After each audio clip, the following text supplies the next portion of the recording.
Dalawang hinihinalang drug personalities ang naaresto sa ikinasang buy-bust operation ng mga operatiba ng Abra PNP sa naturang lalawigan.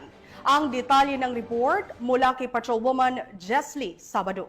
Aresto ng mga operatiba ng Provincial Drug Enforcement Unit ng Abra ang dalawang bagong tukoy na drug personalities sa isinagawang buy-bust operation kamakailan sa Barangay Calaba South, Bangged, Abra.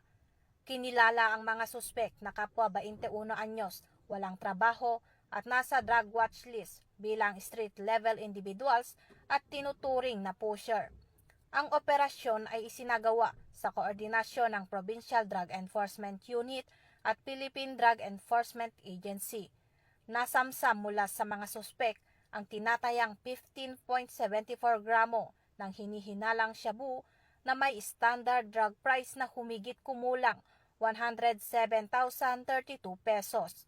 Bukod sa droga, na-recover din ang buy-bust money, bodle money, motorsiklo, cellphone at vape mula sa mga suspek.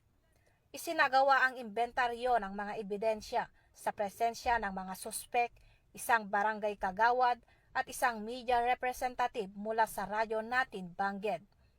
Dinala sa PDEO office ang mga suspek at mga ebidensya para sa dokumentasyon at pagsasampa ng kaso sa ilalim ng RA 9165 o Batas Laban sa Ipinagbabawal na Gamot. Mula dito sa Baguio City, ako yung PNN correspondent, Patrolwoman Jesly Sabado, alagad ng batas, tagataguyod ng Balitang Tugos.